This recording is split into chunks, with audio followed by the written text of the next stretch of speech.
छत्रपती संभाजीनगर महापालिकेत तब्बल 22 कोटींचा महाघोटाळा समोर आलाय. अधिकाऱ्यांच्या संमतीने जनतेच्या पैशांवर डल्ला मारण्याचा धक्कादायक प्रकार घडलाय. या संदर्भात आता कंत्राटदारांकडून मोठे आंदोलन उभारण्यात आले आहे. महापालिकेतील अधिकारी डोळे झाकून व्यवहार करतात का, असा प्रश्न आता उपस्थित केला जातोय. आता एमआयएम पक्षानेही या आंदोलनात आपला सहभाग नोंदवला आहे.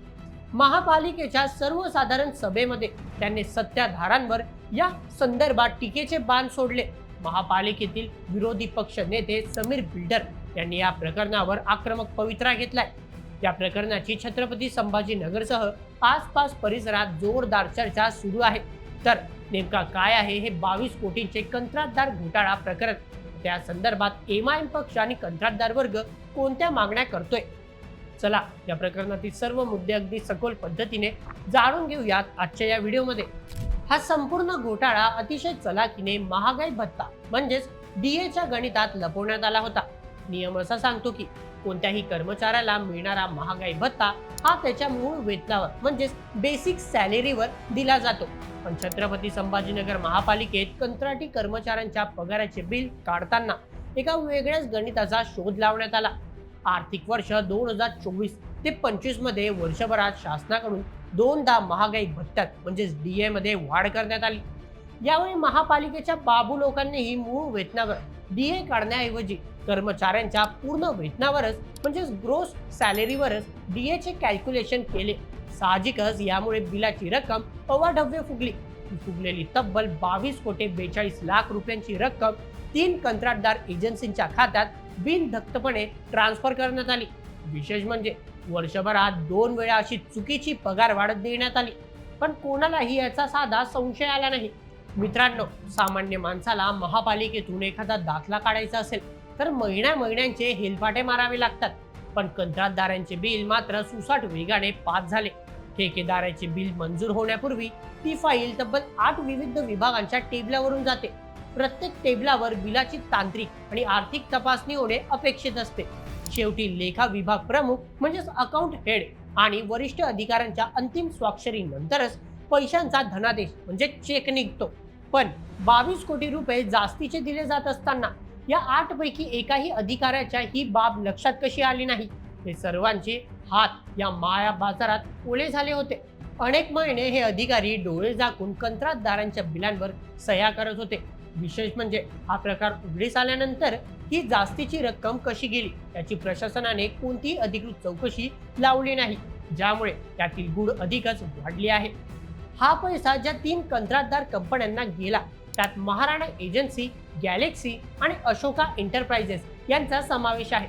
यातील महाराणा एजन्सीची एक वेगळीच करामत समोर आली. या कंपनीने कर्मचाऱ्यांच्या पीएफ आणि ESIC रक्कम नियमितपणे भरलीच नाही.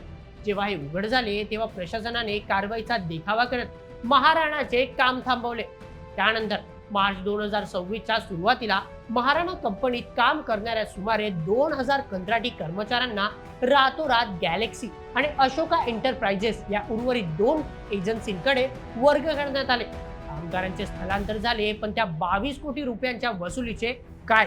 या प्रश्नावर मात्र प्रशासन अजूनही मूग गिळून गप्प आहे. ही बातमी फुटली आणि छत्रपती संभाजीनगरच्या राजकीय वर्तुळात एकच आगटोंब उसळला. 26 मार्च 2026 रोजी झालेल्या महापालिकेच्या सर्वसाधारण सभेत म्हणजेच GB एमआयएम पक्षाच्या नगरसेवकांनी प्रशासनाला अक्षरशः सळो की पोळो करून सोडले. आमचे 22 कोटी रुपये कुठे गेले, ते कोणाच्या खिशात आहेत असे संतप्त सवाल करत एमआयएमच्या नगरसेवकांनी सभागृह डोक्यावर घेतले. सत्ताधारी आणि प्रशासनाकडे या प्रश्नांची कोणतीही ठोस उत्तरे नव्हती. वाढता गोंधळ आणि आक्रमक विरोधक यामुळे अखेर महापौरांना कोणताच मार्ग न सापडल्याने त्यांनी घाईघाईत सर्वसाधारण सभा तहकूब करण्याची नामुष्की ओढवली. सभा तहकूब झाल्यानंतर महापालिकेचे विरोधी पक्षनेते समीर बिल्डर यांनी थेट पत्रकारांशी संवाद साधत प्रशासनाची पिसे काढली. अत्यंत आक्रमक पवित्रा घेत ते म्हणाले, हा पैसा महापालिकेचा नाही तर सर्वसामान्य जनतेच्या टॅक्सचा आहे. अधिकाऱ्यांनी संगनमत करून जनतेचे पैसे भ्रष्टाचारात उडवले आहेत. त्यांनी प्रशासनासमोर 3 प्रमुख मागण्या ठेवल्या आहेत. चला ते पाहूया. सर्वप्रथम गुन्हा दाखल करा. 22 कोटी रुपये हडप करणाऱ्या कंत्राटदारांवर आणि संबंधित अधिकाऱ्यांवर तात्काळ फौजदारी गुन्हा दाखल करून पैशांची वसुली करण्यात यावी. द्वितीय, अधिकारी निलंबित करा. ज्या ज्या लेखा विभागाच्या आणि इतर अधिकाऱ्यांच्या या फाईलवर सह्या आहेत त्या सर्वांवर सक्तीची आणि कठोर कारवाई झाली पाहिजे. तृतीय, ब्लॅक लिस्ट करा. पीएफ न भरणारी आणि घोटाळ्यात सामील असलेली महाराणा एजन्सी तात्काळ काळ्या यादीत म्हणजेच ब्लॅक लिस्ट टाकण्यात यावी. समीर विल्डर यांनी प्रशासनाला थेट अल्टिमेटम दिला आहे की जोपर्यंत या अधिकाऱ्यांवर कारवाई होत नाही आणि 22 कोटींची वसुली होत नाही तोपर्यंत इथून पुढे होणाऱ्या प्रत्येक सर्वसाधारण सभेत हा मुद्दा आम्ही लावून धरू आणि कामकाज चालू देणार नाही. छत्रपती संभाजीनगर महापालिकेतील हा 22 कोटी 42 लाखांचा घोटाळा केवळ एक मानवी चूक असू शकत नाही, तर हा एक अतिशय नियोजनबद्ध पद्धतीने केलेला भ्रष्टाचार असल्याचे प्रथम दर्शनी दिसत आहे. आता येणाऱ्या एप्रिल महिन्यातील सर्वसाधारण सभेत या मुद्द्यावरून पुन्हा एकदा राजकारण तापणार हे निश्चित.